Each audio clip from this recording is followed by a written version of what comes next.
Hello, English learners. Welcome back to EnglishPod. My name is Marco. And my name is Catherine. So what are we talking about today, Marco? Well, we're talking about one of my favorite topics, which are computers. Yes, you're a little bit of a nerd.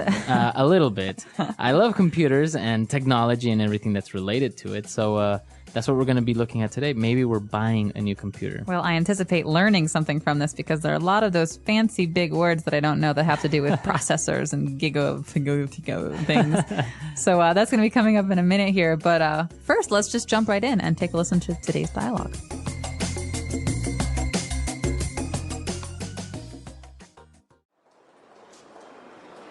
So, can you fix it? I'm sorry, sir. This computer is not broken or damaged. It's simply just too old. That's why your programs and applications are running slow. There really isn't much I can do. What do you mean? I bought this computer just 3 years ago. Yes, but technology is ever-changing, and technology is becoming obsolete faster and faster. Okay, I know where this is going. How much will it cost me to get a new computer? Well, this desktop over here is our latest model. It has a 4 gigahertz processor with 16 gigabytes in RAM and a hard disk with 1 terabyte. Of course, it includes a mouse, keyboard, and desk speakers. I have no idea what you are talking about. I just want to know if it's good, and if I'll be able to play solitaire without the computer crashing or freezing all the time. This PC is top of the line, and I guarantee it will never freeze. If it does, we'll give you your money back. All right, we're back. I think it's a very typical case. You go in to get something fixed, and they say, we can't fix it. You need a new one. Yes, and not only a new one, but a bigger and better and faster one. And more expensive, obviously. Obviously. It's called the upsell. The upsell, yeah. All right, so there were some very difficult words, I think, because they're very specific related to technology and computers. So why don't we look at those now in Language Takeaway? Language takeaway. All right, so the first word we have today is when something is no longer in use. Okay, so this word is obsolete. It's obsolete. Obsolete. And we're not just talking about like, oh, I haven't touched that pen in like 10 years. We're talking about a piece of technology that is no longer useful because there's something else that can do a better job. Right. And actually, not only with technology, we also have words that are obsolete, right? Mm-hmm, exactly. Like thy or thine, you or yours. Classical English. We don't use thy anymore. No. But thou art very summary today, Marco. We don't use that anymore. That's obsolete English, right? Or obsolete words. Exactly. So obsolete means it's no longer of use. We have better and newer things in its place. All right. And now moving on, when the salesman was describing the characteristics of the computer, he used some prefixes that were a little bit strange, right? Like, for example, giga. Giga what? Giga. All right. So these are actually prefixes that have to do with numbers. And so this is not just a computer thing. This is a math thing or a science thing. So, okay. So we've got 3 different prefixes. A prefix is something we tack on at the beginning of a word. So we have hertz or byte, right? These are little bits of a computer, byte. Right. So you have like megabytes. Megabytes we've all heard before. That's the smallest here. We've got megabytes, but bigger than mega, we've got gigabytes. A giga. Yeah. So now, for example, the hard drives are 250 gigabytes. You might even hear someone say gigs. You've got a Gigs, yeah. 250 gig hard drive. Yeah. But what's bigger than giga? Now it's the terabyte. Ooh, tera. It sounds like boom, boom, boom, boom. Yeah, Huge. I actually wondered what would happen after gigabyte, because it's so much information already, and now it's the terabyte. So it's like 1,000 gigabytes. So that's like 200 movies. That's probably more than that. It's amazing the amount of Man. storage you can have and how small it actually is. So mega, giga, tera, going Right. from littlest to biggest. All right. And, well, he described a 4 gigahertz processor. Okay, so the processor is our next word, and this is actually something that that determines how fast your computer is going to run. So it comes from the word to process, right? Right. To like calculate or to think. Do even. To do. So you have different examples like a word processor. Right, so it's like Microsoft Word. It allows you to make Word documents. You can also say to process data. You're trying to calculate it. But in this case, a processor is like a little brain that's the center of the computer, and that's where all the information gets processed. Yeah, so it's the brain of the computer, essentially. And the bigger it is, the faster it can go. Exactly. And, well, if you don't have a very good processor, your computer is bound to freeze. Ooh, okay, so freezing is another key word, especially when talking about computers. This one drives me nuts. To freeze, it means to stop moving. Right. So, well, it has a couple different meanings. You might have heard it about ice before, but to freeze here, we're talking about stopping moving. So we have a game called freeze tag, where if I touch you, you have to stop running. Right. But here we're talking about a computer freezing. I'm moving my mouse and I'm typing, and all of a sudden, It doesn't work my anymore. mouse doesn't move. I can't close or open or do anything, and it's really frustrating. It's very, especially if you're doing something and you didn't save your work, it's gone. Right? So if your computer freezes, then usually you have to restart it or turn it off or on. So that is about it for those words, but let's take another listen and slow the dialogue down this time so you can catch some of those big words.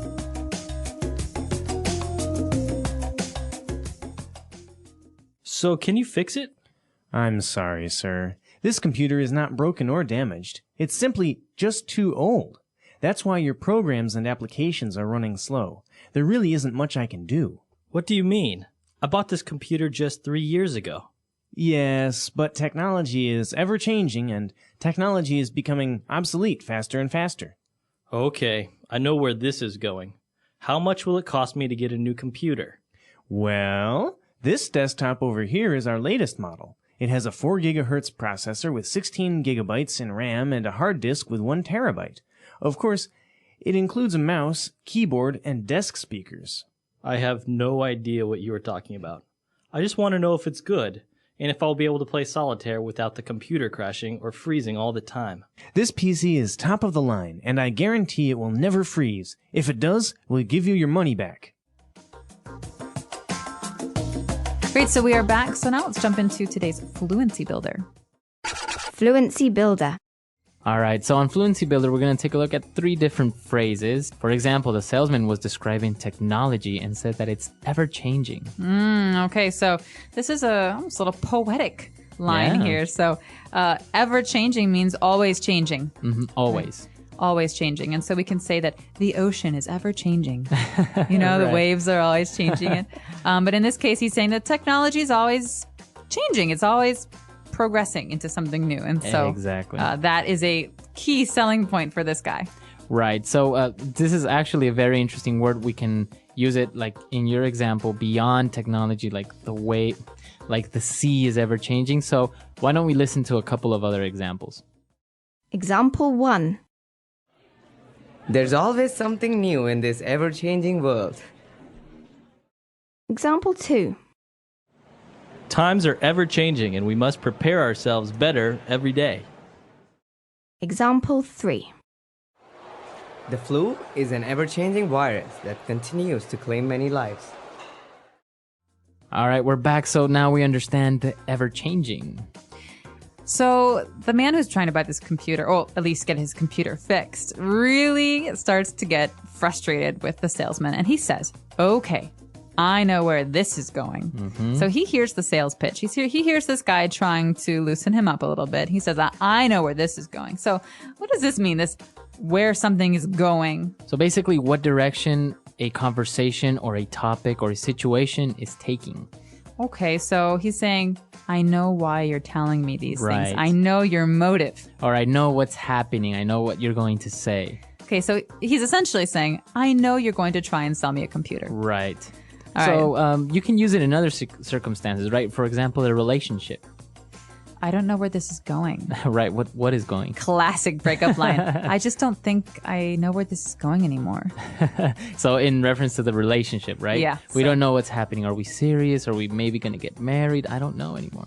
I can't tell where this movie is going. It's so like, here and there and boring. Yeah, you and- don't know the plot. Yeah. All right.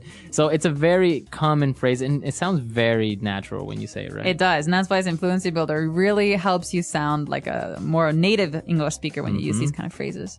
And the next one is also very, very good when he describes the condition of the computer. He says it's top of the line.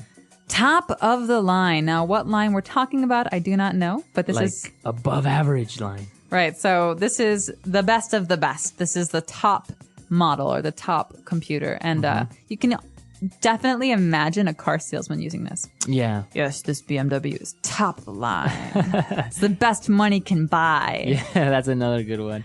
So basically, top of the line is the best of the best, the above average, right? More than above average. It's the best you can do. And The so best you can the buy. guy is saying, listen, this is our best computer. Really, you should buy it.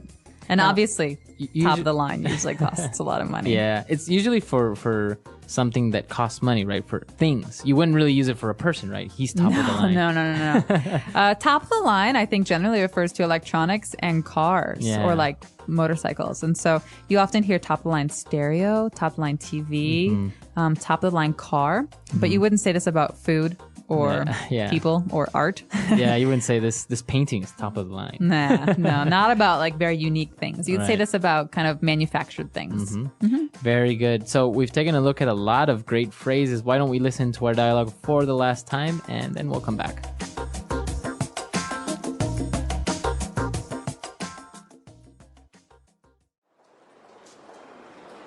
So, can you fix it?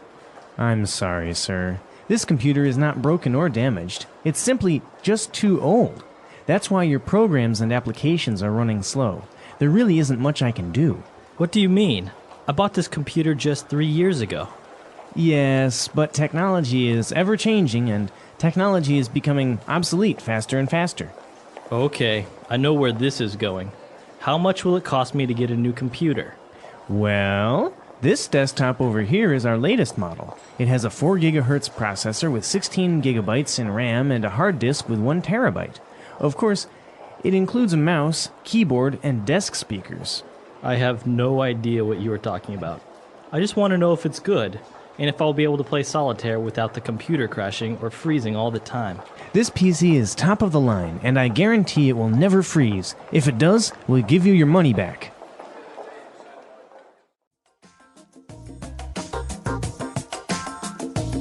All right, we're back. So computers. Catherine, I know you recently got a nice Macintosh. Yeah, I did. It's one of those big screen ones, right? Yeah, it is. It's a desktop, right? So it's not a laptop. And it's got a very fast processor because Macs started using Intel processors a couple of years ago, and that made them much faster. Wow. And this processor actually has 2 cores, right? So basically it has 2 different brains almost within one processor. Which gives it really bad headaches. She complains to me often.